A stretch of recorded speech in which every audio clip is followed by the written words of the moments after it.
नमस्कार भैया और बहनी।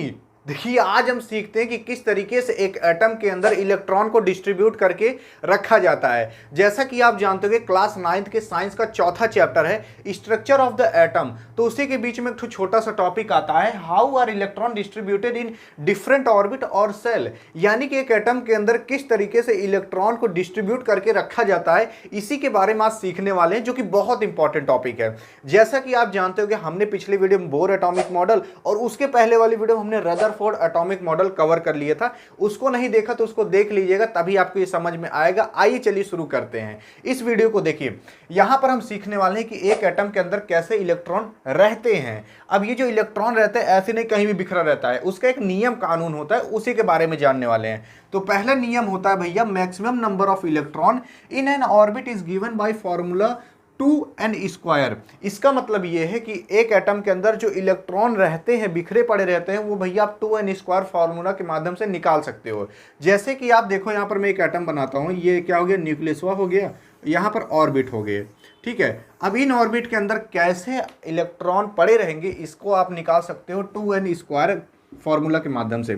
तो देखो अब जैसे कभी कभार कौन होता है ना, कौन मनई नहीं आ जाता है और आपसे पूछ लेता है कि बताओ भैया दूसरे ऑर्बिट में कितने इलेक्ट्रॉन हो सकते हैं, तो आप 2n² फार्मूला से निकाल सकते हो। देखो यहाँ पर जो ये है एटम, ये बीच वाले को हम न्यूक्लियस कहते हैं। ये जो किनारे किनारे ऐसे बना है जिसपे इलेक्ट्रॉन भैया डोलता है यानी घूमता है, उसको हम ऑर्बिट या फिर आप सेल कह सकते हो। तो ये पहली सेल, ये दूसरी सेल, ये तीसरी सेल। इसके बारे में थोड़ा सा जान लीजिए। जैसे ये पहली सेल होती है, इसको हम कहते हैं के सेल, के सेल, ठीक है। दूसरी वाली सेल को हम कहते हैं एल सेल, तीसरी वाली सेल को हम कहते हैं के एल एम सेल, ठीक है। अगर चौथी ऑर्बिट आ जाएगी तो उसको हम कहते हैं एन सेल। तो ऐसे के एम एन चलता रहता है, ठीक है। तो ये के सेल हो गया, के मतलब पहली, एल मतलब दूसरी, एम मतलब तीसरी। तो इस तरीके से हम ये सेल का नाम दे देते हैं। अब जैसे मान लीजिए कोनो लड़की है, उसका कोनो नमो नहीं है, तो उसको कैसे बुलाओगे? कहोगे हे सरवैया, हे गदावैया, ऐसे बुलाओगे। तो यहाँ पर हमने अब सेल को आप कैसे बुलाते हैं? हे सेल, हाउ सेल, ऐसे बुलाते। तो इसलिए हमने इसको नाम रख दिया K shell, L shell, M shell. समझ गए ना? अब देखो इन्हीं सेल के अंदर क्या होता है, इलेक्ट्रॉन पड़े रहते हैं और इलेक्ट्रॉन कितने रखे जा सकते हैं उसको आप 2n² माध्यम से निकाल सकते हो। जैसे अगर मान लो कोनो मनई कह दिया कि भैया पहले वाले सेल में कितने इलेक्ट्रॉन हो सकते हैं, ये निकालो। तो इसको निकालने के लिए आप 2n² का फॉर्मूला लिखो, 2n²। अब देखो 2 इंटू, अब n यहाँ पर क्या है, n भैया नंबर ऑफ सेल को रिप्रेजेंट करता है। तो हम कौन सी सेल को निकाल रहे हैं? पहली वाली सेल को।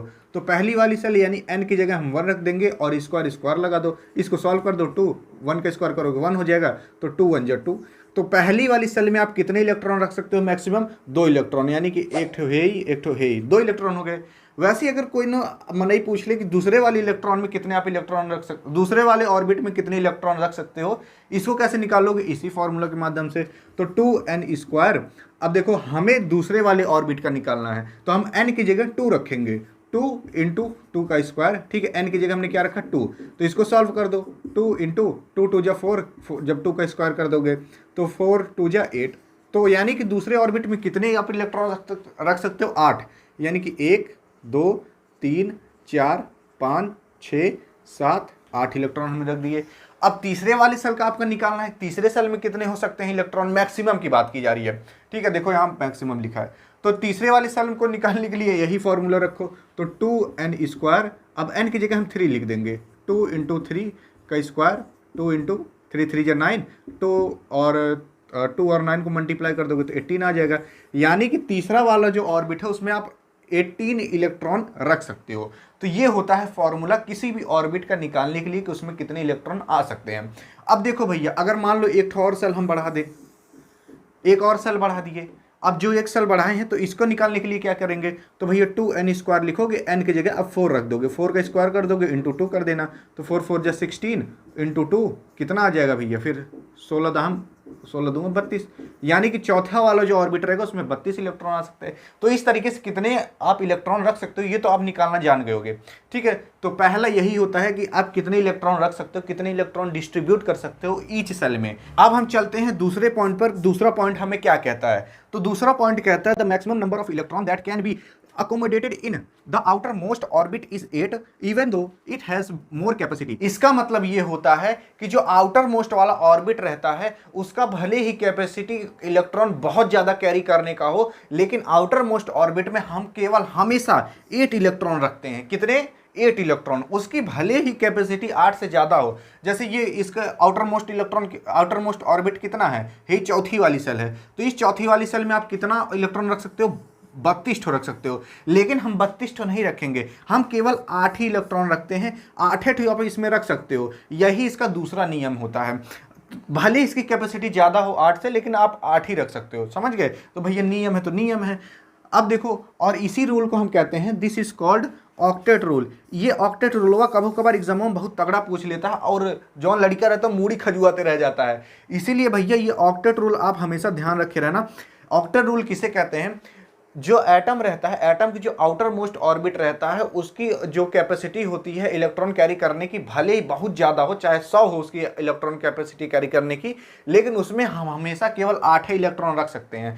तो देखो कि यहाँ चौथी ऑर्बिट है, इसकी कैपेसिटी 32 है कैरी करने की इलेक्ट्रॉन, लेकिन हम तब भी 8 रख सकते हैं। इसी को हम कहते हैं क्या?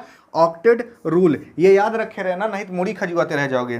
तीसरा क्या आता है भैया? Electron are not accommodated in given shell unless the inner shell are filled, that is the shell are filled in step wise manner. इसका मतलब ये है कि जब भी एटम के अंदर इलेक्ट्रॉन आप फिल करोगे, या फिर इलेक्ट्रॉन जो फिल हुए रहते हैं एटम के अंदर, वो हमेशा एक स्टेप वाइज मैनर में होते हैं। इसका मतलब ये होता है कि सबसे पहले अंदर वाली सेल भरी जाएगी, फिर बाहर वाली सेल भरी जाएगी, फिर उसके अंदर वाली सेल भरी जाएगी। अब जैसे आप स्कूल में भी देखे होंगे, पहले छोटा लड़कियां खड़ा किया जाता है, फिर उससे बड़ा, फिर उससे बड़ा, फिर उससे बड़ा, फिर उससे बड़ा लड़कियां, ठीक है। तो ऐसे बड़े बड़े लड़के चले जाते हैं, एक हाइट वाइज लगाया जाता है।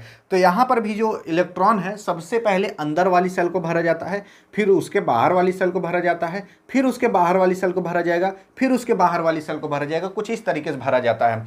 अब देखो, एक ठो मैं आपको भर के दिखा देता हूँ। क्या? एटम के अंदर इलेक्ट्रॉन आपको दे देगा एग्जाम में। कैसे देगा? कहेगा भैया एक एटम है जिसके पास 14 इलेक्ट्रॉन है। अब 14 इलेक्ट्रॉन है, अब आप उसको एक एटम के अंदर भर के दिखाओ। कैसे भरोगे? तो हम मान लेते हैं हमारे पास कौन एटम है और उसके पास कितना इलेक्ट्रॉन है? 14 इलेक्ट्रॉन है। अब ये 14 इलेक्ट्रॉन हमें एक एटम के अंदर भरना है। चलिए भरते हैं। पहले एक एटम बना लेते हैं। लो भैया बना लिए, ये हमने एटम बना लिया।